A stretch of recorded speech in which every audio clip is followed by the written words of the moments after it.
Welcome to another episode of Growth Marketers Podcast. I'm Solomon Timothy. And I'm Taylor Rowe. All right, Taylor, let's get this baby started. Today we're talking about PPC. That's right. Pay-per-click. I mean, we've been giving a big overview on digital marketing. Then we went into SEO last time. And today we want to kind of dive deeper into other ways of getting traffic, right? We talked about organic and what you could do to get absolutely free traffic. Just continue to optimize the marathon, not a sprint. And today we got to talk to those that cannot wait forever, right, to get traffic. Mm-hmm. You got results, you got a quota, you got goals to hit. How do you get traffic now? How do you get predictable traffic? How do you make it in a way that it is affordable to get leads and sales at certain dollar amount that you're really looking to do or build a brand over time, right? So how do we get started? This is a very broad topic. We're not talking about specific platforms. We're just talking about the concept of it. Where should we begin, and how do we kind of get our audience up to speed on what they can be doing today? Yeah. So like you said, if we're talking about search, right, somebody going to a search engine and actually looking for your product or service, if you want to show up tomorrow, start getting traffic tomorrow for some of those keywords, those search terms, there's really only one way to do that, and that's to pay for that traffic, right? We talked about SEO, and it does take time, especially if you're not even on page one today or not even showing up today. So the way that you do that is through, ads, right? You mentioned, we're not talking about a specific platform, but realistically, 80, 90% of the market is using Google. And so when we talk about pay-per-click, we're talking primarily about, Google AdWords, at least in the context of this podcast today. So, change it to Google Ads. Yeah, AdWords. It's outdated. That was so last month. So Google has a number of different products in terms of the type of ads: search ads, display, remarketing, shopping, retargeting, shopping. YouTube. YouTube is a Google platform as well, and there's a number of different types of ads within YouTube. But what we'll talk about today, just to simplify, is search ads through Google. So let's talk a little bit about how that works and how you show up. So the term PPC stands for pay-per-click, which is essentially how that works. So you only pay when somebody actually clicks on your ad. And how you actually show up is all based on what's called the AdWords auction. And so it literally is an auction of, here's the keywords I want to show up for, and I will bid a certain amount in order to show up for it. And so some industries that are more competitive, just like any auction that you would go to where there's a lot of demand for something, and the price is going to go up. So a lot of people are bidding on it, the price is going up, it's more competitive. Also, most of the time the value for that click or that lead, because of whatever you're selling, is a higher value, so people are willing to pay more. Meaning if you're selling a $3 product, the cost per click should be a little bit cheaper than if you're selling life insurance, or you're selling a vehicle or something along those lines, a mortgage, anything like that that's highly competitive, but also a big ticket item. So the way that the AdWords auction works, again, it's based on what other people are bidding. There's also other factors that come into play, things like what's called the quality score, which is mainly to do with, I guess to summarize, it's mainly to do with the user experience. So the people that are clicking on the website, are they bouncing, meaning they're clicking and they're going, and your landing page or your website is not relevant to whatever they were searching for, so they left. How long are they staying on the website? Are they converting into contacts or customers?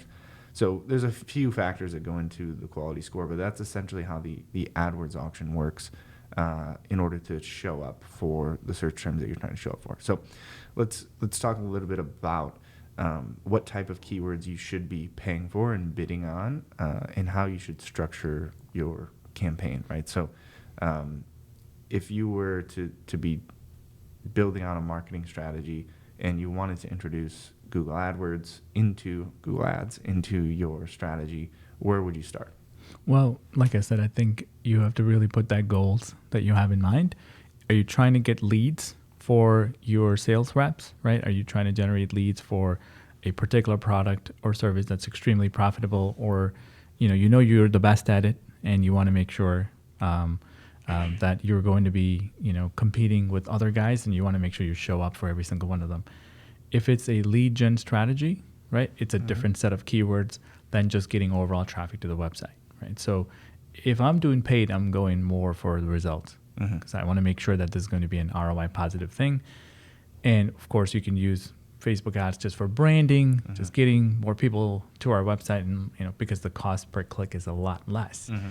Whereas Google, it's going to be more and more expensive depending on how competitive the nature of your business is, right? So you want to make sure it's going to get something for your team. If you're in a B2B environment, it might even be just a guide that they're downloading Mm-hmm. because they may not be ready to, even be ready for a request, a quote or consultation or something like that. But at the end of the day, it's for a particular goal. So putting that in front and say, hey, what would I like to have in my sales funnel more of? Is it more just people in my marketing qualified list so that I can nurture, or do I really need folks that I can have a free consultation with, Mm-hmm. or whatever it is in your business, and that's going to lead to an opportunity and close that deal, and then work backwards. If it's going to be more lower funnel, then you're going to be more and more stricter into the type of keywords that you're going to be putting it in, Mm-hmm. right? It could be XYZ, service, right? Just people looking for, I'm just going to use web design company as an example. Right. That would be somebody who's looking for a company to work with, or web Right. design, coat, right? So it's very relevant. Let's use that as an example. So what you're saying is you'd probably if you're paying for the traffic, focus more on the bottom of the funnel search terms, because of if you're paying for that, then you want to get a more immediate return on Right. that spend, right? So like you're saying, if someone's researching for best, let's say if they're researching for design ideas or color schemes or strategies for designing a website or something like that, is more top of the funnel. What color should my CTA be on my homepage, right? So where should you put a form on the website, or 2019 web design trends?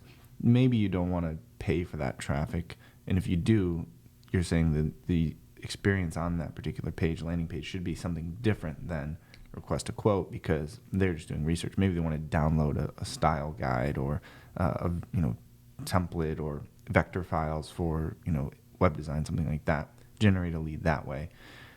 Whereas ideally, most companies would jump straight to the bottom of the funnel and say, I only want to pay for people that are looking for best web design agencies in New York or Chicago or LA or whatever, because that shows somebody who's actually looking for a web design company, agency, developer, and that's where you would start with your campaign. So when you would structure that, obviously those are two different ad groups, right, that you would build out. If you really did want to focus on research related versus bottom of the funnel, most companies will start with only bottom of the funnel, break down by the services.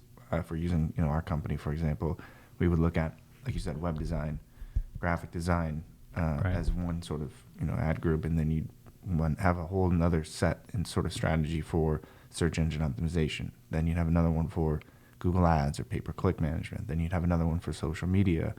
So you want to break those down based on the service that you provide, and then do the keyword research, just like we were talking about with SEO, surrounding the overall decision-making process that someone's going to go through before they hire a SEO Company. agency. Yeah, exactly. Right. Well, and I think what we really want to make sure is that it again, people try it and it doesn't work because they did it by themselves, Mm-hmm. and they kept all the keywords very broad match. Like my ice cream example, I had a company that does dispense. They sell the actual product in which you put the ice cream in, Okay. and their marketing person or their team were just bidding on, just broad match ice cream. So Chocolate sprinkles. Exactly, right? $50,000 later, they never sold any of their packaging products. They got a lot of ice cream clicks that never Yeah. converted. And it's because of that very reason of setting it up incorrectly in the first place. You're kind of doing broad match or whatever it might be. And Yeah. that's how it is by default if you just punch in keywords. Yeah. And by not setting it up right, you end up wasting money and throw away the whole idea of pay-per-click doesn't work for my business. Yeah. And not only are you going to waste money that is on clicks that are not relevant to you, you're actually going to pay more for those clicks than the actual ice cream parlor would, because of that quality score that we talked about in that AdWords auctions. Because it's a terrible user experience, and you don't actually sell ice cream, right? Right. So because you're bidding on bad keywords, you're gonna have a high bounce rate. You're gonna have a low, sort of user experience on the website, right? You're gonna have a low quality score. Page relevance is gonna be down. Ad relevance. So all of that is gonna, if you actually want to get that traffic, you're gonna have to pay more for it. So it's a bad strategy, like you said, bad execution. It actually costs you money in more ways than none. Right. So again, I think it's looking at the structure of the campaign, how it's set up, and making sure that you don't have any irrelevant clicks coming in. You kind of tighten up the campaign to be able to get the results that you're looking for. Now, when we talk about results, what are we talking about? Are we talking about CPL, CPC, CPA? I mean, these are terms people throw around, and you as a newbie might not have any idea what's a CPA. Sure. Yeah, I think it's where someone who does your taxes, right? I think that it depends on what your goals are, and I think for any marketing campaign or anything that really you do in life, you should have some sort of a goal, and then kind of work backwards from there. But when it comes to Google Ads specifically, there's a lot of different trains of thought, and different agencies and different marketers look at it in a number of different ways. But Google's going to report on everything, right? Impression clicks and impression share and view-through conversions, click-through rate, all that kind of stuff, right? Exactly. For us, we again want to start at the end, which is revenue for the company. And so if it's B2C and you have e-commerce, not necessarily a lead gen campaign, then you want to look at how much revenue are you driving, your return on ad spend or return on investment. How much did you spend and how much did you sell? And obviously you do the math on your profits and those sorts of things. And it's a little more straightforward. On the B2B side or even B2C, if you're just generating leads, any kind of lead gen campaign, which is probably more common, I think, when it comes to Google AdWords, you want to look at two main factors, which is your cost per lead and then your cost per acquisition. In a lot of companies, if you don't have the proper tracking set up, it's harder to understand cost per acquisition because you don't have any visibility into anything past a lead, right? So a lead is someone filling out the form on your website, and then from there, the salesperson follows up, or it goes to a different CRM, and you don't really know what happened to that. We always want to get deeper into the funnel because you want to know, again, what's driving revenue for the company. So you want to look at how much you spent, and again, the same sort of return based on the lifetime value of the customer. So if I spent $100 to generate this lead, and then for every 5 leads, then I get one new customer. So that's costing me $500 to get a new customer, right? So my cost of acquisition is $500. If I'm selling something that's worth $50,000 a year to me, and my clients are staying with me for average of 3 years, then my lifetime value is about $150,000, right? So I'm spending $500 to make $150,000 over the next 3 years. So to me, that makes sense that I would continue to invest and continue to drive more traffic, right? Now, if you only optimize based on the cost per lead, meaning that $100, you may look at different channels or even different ad groups that are cheaper and make a determination based on that factor and say, well, I'm generating leads for $20 over here, or I can go and buy a list of leads for $1 a contact or $10 per record. I could run ads on Facebook, like you mentioned earlier, and get leads for cheaper than $100. But if you stop there and you don't look at how many of those leads are converting into customers and what type of customers you're getting, maybe you're getting small one-off projects, one-off purchases that are $2, $3, or $200 or $500, it may not be as valuable to you. So just looking at the full picture, getting deeper into that funnel in terms of what's actually producing revenue for the company, then you work backwards from there and actually optimize the campaigns based on the results of revenue, not on the results of cost per lead. So let me ask you this. Most people probably are optimizing for clicks, right? They're like, hey, I'm getting this click for really low. Yeah. And they might just say, okay, well, let's go one step higher and then say, hey, let's go get for for how much do we want to generate in terms of leads. Okay, we want to get 10 leads this month and we have a $5,000 budget. Should you optimize for leads, or should we go all marketers should go more deeper and try to find out what kind of customers are they getting out of these leads? I think you should always go deeper and understand what type of customers you're getting, but that it depends on what else you're doing in sort of your marketing mix, right? Because I would say, I don't care about the cost per click in the sense of I don't care how much, if it would cost me, again, it costs you $100 to get that click and you can get clicks for 10 cents. If the 10 cents clicks are nonsense, then I would still rather get the $100 clicks. At the same time, you, again, want to look at the big picture and say, maybe I'm introducing retargeting or remarketing campaigns, both through Google and through social networks. Maybe I have other lead gen offers on my website in terms of a form download or an ebook download, or subscribe to my newsletter or something like that, and just look at the value of a lead in general.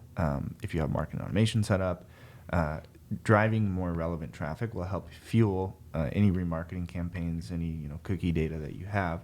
So yes, if you can drive relatively cheap clicks for something that's not converting right away, it still may be a good strategy. If you see over time that your let's say Facebook remarketing campaigns, the conversion rates are going up, the click-through rates are going up, and you're generating leads that are turning into revenue through those channels because you're driving more top-of-the-funnel clicks through Google AdWords that are a little bit cheaper. So at face value, I would say, I don't necessarily care about the cost per click. I look at the cost per lead and cost per acquisition in sort of comparison to what it's bringing back in terms of revenue. But the reality is that sales, marketing, it's not a straight line, right? It's not a linear path. So you are going to get somebody that is, sits down at their computer or their phone, first time they search for product, service, click on the first ad, fill out the form, or they, make a purchase. That's a dream. But that doesn't happen every time. Maybe that happens 1% of the time, right? So for the other 99% of the time, you need to look at the big picture, look at the intent, and look at things like your, search term report or search query report and say, yes, these clicks were cheaper, more expensive, but what were they actually searching for? And if you tighten that up and add negative keywords, and they're all very, very relevant to your audience, but they're not converting, I wouldn't necessarily stop spending money on that. I'd look at why they're not converting. I'd look at the landing pages that you're sending them to. I'd look at, the form that you have on the website. And I'd look at other channels, like how are we continuing to stay in front of them through remarketing or marketing automation, because, again, I think you may be missing out on the big picture. So, yeah, I guess that's a long-winded answer to say I don't necessarily – we don't want to optimize for clicks, and I don't want to optimize for cost per click. I want to look at the big picture and just understand what's happening in terms of generating valuable leads that are turning into revenue. Let's talk about branded versus non-branded keywords, right? Mm-hmm. There's always some kind of, like debate about, should I buy my own brand name? I mean, I already rank on the first page for my own name. Why should I pay for my name? Right. Yeah, that's a great point. I think if someone's searching for, let's use our own company, right? Because it's easy comparison. Right. So someone searches for OneIMS. Mm-hmm. Should we pay for that click, or should we just hope that they scroll down and click organically? I think it depends on what your competition is doing, because there are competitors that will bid on your brand name. So it's sort of a necessary evil at that point that, if they're stealing your traffic, stealing your customers for somebody who's already looking for you, then you should bid on it. Now, we also get a lot of, marketers or companies that will come to us and they're running a campaign where their agency is basically just capitalizing on that fact and showing reports like the cost per click, the cost per lead, cost per acquisition. And it's very skewed because the reports are going to be based on the keywords they're bidding on. If they're bidding on mainly your brand name or individuals, leaders within the company, they're bidding on their names. They're basically only getting traffic for people who already know who you are, maybe even existing customers. So, of course, the cost per click is going to be low. Conversion rates are going to be extremely high. And you're going to look at the cost per lead and cost per acquisition and lifetime value, and you're going to say, this company's knocking it out of the park, right? but they're not showing you the data that you're missing out on. They're not lying. Yeah. They're just not telling you all of the truth. That's right. Yeah. So again, if you were to, you're a marketer internally there, or you're a business owner, and you're trying to report back to somebody or try to understand these different metrics, and you say, okay, well, I'm paying for my brand name now, but I'm going to start paying for all my service names, something that's more competitive. I'm going to pay for, to show up for the products that I'm selling. And all of a sudden it starts getting more expensive. Your cost per click is going up. Your conversion rates are going way down because this is the first time people are introduced to your brand.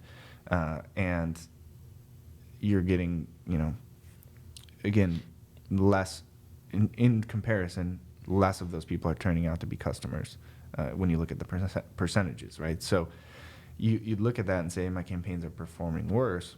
But again, you want to look at the big picture, look at overall revenue that you're driving, and as long as you're trending upwards in that regard and saying, okay, I'm spending more money and I'm getting more customers in terms of volume, in terms of revenue, even if it's not the same return on investment or return on ad spend sort of ratio, as long as it's profitable, then you still can scale that. And, my thought process is branded searches are so cheap, right? There's nobody else competing. It's a penny, $2. Well, for most, as long as your brand name is not bestseoagency.com. And secondly, you get to dictate what you want to put on the ad copy, whereas in SEO, you really can't. You put title tags and you hope that that's what Google is showing, right? Or the description. You can dictate what you want to show on that. And so, again, it's from a cost perspective, it's almost like as cheap as you can get. Yeah. And that's where I'm at. Whereas, what about competitor keywords? Yeah. Should you be bidding on your competitor? Again, you can create a lot of problems this way. But I've got very successful campaigns that works very well. So what should the average, marketers, should they stay away from competitors? Are they creating issues in the marketplace, or are we let's double down on the competitors? Yeah, I think it depends on the industry that you're in. And like you said, it depends. Are you trying to be friends? Or are you trying to make money? Trying to make money, right? Most CEOs would say, listen. I definitely think so. Yeah, especially if you're in a competitive market where maybe your top competitors have a way bigger, piece of that market in terms of market share and brand awareness, why not piggyback on that? Why would you, people are actively searching for that company, which means they're either already a customer of that company or they've already decided they want to work with that company. That is the perfect time that you should get in front of them, right? If you could, we would talk about, let's say, a cell phone provider, right? If you had T-Mobile or, Sprint or, AT&T, if every time somebody typed into their phone or was walking into the AT&T store, if all of a sudden Sprint could show an ad to you, say, hey, why go to AT&T when, Sprint is cheaper and we have more of this and that, that's exactly, what we're talking about. Someone is actively searching for your competition or the competitors' products or services that they sell. Why wouldn't you show up there and, like you said, have some enticing ad copy, have a good landing page. Maybe if it is a product, maybe you can have some sort of a comparison page where you talk about the features, benefits that you have that are better than the competition. The one thing I would sort of rule against is being deceitful, right? And if someone is trying to go to a login page or something like that, you can't pretend that you are that other company, but just introduce yourself to somebody who doesn't necessarily know you exist. They only know creatively through the ad copy. Exactly. Looking for XYZ. Yeah. Exactly. Yeah. I think it's almost it's huge for, let's say, you have a software or something like that, right? You almost have to do that. Absolutely. Because you need to create that awareness, especially if you're breaking into sort of a new product category that people don't necessarily know exists. People are searching for whatever they know to exist now, whatever the way they're solving their issue now. They're searching for that. And like you said, looking for whatever, right. Here's a better way to do that. And I got to tell you, thank God for those marketers that promoted their company through those keywords, because I knew a brand that I was going to buy, and then I saw the ad. Yeah. I clicked on it, took me to a landing page. I requested a code or demo or whatever it is, watched the video, and they're probably less expensive than what I was originally going to buy. and then you probably make that buying decision just because they caught me at that on my way to the AT&T store right at the door. Right. Yeah. And that's what I feel Exactly. like. So I think, in my personal perspective, I think you should figure out who those competitor brand names are and then bid on it. So if someone's trying to get started with pay-per-click, where should they go? Google Right. Ads. I mean, what is the Yeah. first thing, right? Like create an account. or Obviously, I mean, if you don't have one yet. yeah, you definitely need to create an account. There's, depending on your business, I mean, there's different even types of Google ad accounts. There's what's called like an AdWords Express account. There's a standard sort of AdWords account. Google has different even types of bid adjustments and automatic bids and those sorts of things.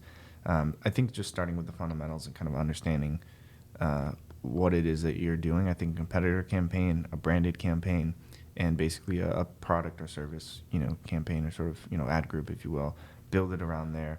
And just understand at the very fundamental level, most bottom of the funnel keywords starting, and then continue to expand it from there. If it's something's completely new to you or you're in a very competitive product and a competitive market, then I think you should probably seek some professional help, because Google is going to take your money very fast. They don't care if you bid on the wrong keywords. They don't care if you don't have a good landing page. They do, but they'll let people click on it, and they'll charge your credit card. $50,000 in ice cream. Exactly. So setting some budgets, setting some bids, and doing your research, even before you reach out to an agency or a consultant or an individual to help. I think having some sort of strategy in mind of how you want to approach it and how much you want to spend, really how much would you pay to get a lead or get a customer is where you really need to start when determining your budget. Right. And just like I said, if you're doing that search campaign, pay attention to how those keywords are added and make sure it's not broad match, right? Mm-hmm. And I think that would be the first step. If you didn't want to go get any professional help, just make sure if you can do phrase match, exact match, at least you're not wasting clicks on keywords that are not relevant. Yeah. You might not get a lot of clicks. Let's explain, because you mentioned those different terminology. So what is the difference between exact match and phrase match and broad match? Absolutely. So exact match is your ads are only going to trigger if they punch in those, whatever that match, that keyword is. If it's how to build a website, like we talked about, it would be unless and until you put that exact form, right, with the space in between every character or whatever, every word, your ads will not trigger. And that's it. You have a very limited pool of people searching for that, but at least you're not going to get a click from how to build a pool in your backyard. Mm-hmm. Whereas if you do broad match, anything to do with any of those words in any order, how to build a house, your ad could show, because you're putting it in broad match. That's with no quotation marks or brackets. No. And then the phrase match is that word that you're trying to put in, or that keyword, is present in somewhere in their query, right? Yep. In the beginning, in the end, in the middle. And that means that at least they had some sort of intent around this thing that you're doing, so that you have getting quality, a little bit better quality, but maybe not. Then that's when you add some negative keywords and remove anything that's not relevant. I mean, if you're trying to grow that paid traffic, you're going to have to go outside of exact match, because there's only going to be so many searches in your area or your target market that would search that. But phrase match is a good place. At least you know that you're not spending on broad match. Right. So. Yep. And then, so what happens if you do have the, like you said, let's say phrase match or broad match modifier? There's a lot of different types of ways you can structure that.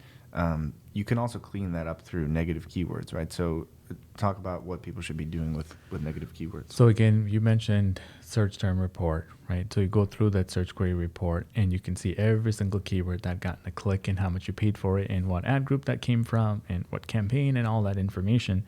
And you can kind of go through that and say, I didn't really want this keyword. I didn't really want that. I can't believe I spent $15 for this one. It's because you haven't really optimized it in a way that you want only quality traffic. So you would go and add negative keywords that are irrelevant. So if you don't do anything with white shoes, then you would put white, right, as a negative. So I don't want to show up for anything white, because I'm a shoe brand. I can put shoe as a negative because I need more shoe related keywords, but I don't want anything to do with white. Or different brands of shoes. Exactly. I mean, you talk about the ice cream example. I think it's a funny one, right? Because you could be selling ice cream machines, right? And you could get traffic for ice cream cones or ice cream shop or dairy free or vegan ice cream or best ice cream store. Like people actually trying to purchase something in the store, someone trying to purchase online. If you really don't know what you're doing, you could show up for face cream or foot cream. Right. Not even anything related to ice cream. Right? Exactly. So those are, again, examples of the way that if you're all the way from very exact, very strict strategy all the way to broad match, either way, you want to start adding in some of those negative keywords, because even as you mentioned within the product that you're selling, if you're selling a type of shoes, you're going to get iterations and variations of those shoes that you don't necessarily sell, or traffic that you don't want. If you're selling something high-end, right, you're selling high-end shoes, someone searches for cheap shoes, you don't want that. You don't want it. Right. So you add cheap as a negative keyword, right?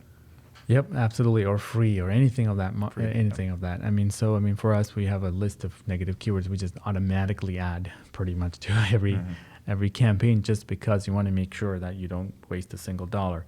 How do we wrap up this episode? I mean, like I said, this is a never-ending topic. I wish we can cover more in detail, but I think we're gonna have to do this in future episodes. Mm-hmm. What do you say is a best way for someone who's trying to get started or wants more traffic now, can't wait for organic to kick in? What should they be doing right now so that they can move their business ahead? Yeah, I think, like we said, search ads is probably the best way to show up tomorrow or get some traffic tomorrow. It's also a great way to understand what resonates with your customers, especially if you're trying to optimize for organic search or something along those lines. The only way you're going to get the real data in terms of what someone searched for, what they clicked on, how they interacted with your website, and if they ended up converting, is by paying for that traffic through Google Ads. So I think that's always a great way to start. And like you said, just start small with branded, competitor, just general services, $50 a day, products that you have. And start spending some money and pay very close attention to what's happening. And then I would also introduce some remarketing into that, because I think if you're paying for traffic to the website that's not converting, you want to at least capture their data in terms of their browser data, essentially, and stay in front of them when they go to other websites. So, in theory, you want to drive relevant traffic through search, and you want to remarket those individuals through other platforms, Google Display Network, as well as social platforms. And you can do all of that for relatively cheap, and ultimately you're paying for that experience, that data, that information, and you can use that data in a number of different ways. But I think doing something is always better than waiting until you have the perfect strategy to do something. Right, or the perfect team, or the perfect landing page, the perfect ad copy. Mm-hmm. I think it's, again, optimization. And do you do a one-time PPC? Right, exactly. It's the same. Anything with marketing, right? You can't do... you can't say, hey, I built this campaign and set it and forget it. Hopefully it brings me money, right? Like you said, that example of spending $50,000 on the wrong clicks is far too common. We see that a lot, where somebody starts a campaign, people forget that it's even running, right? Because again, true. Google's going to charge your card, and you could spend a lot of money really quickly. So that's a wrap for today, everybody. Thank you so much for tuning in, and we'll see you next time.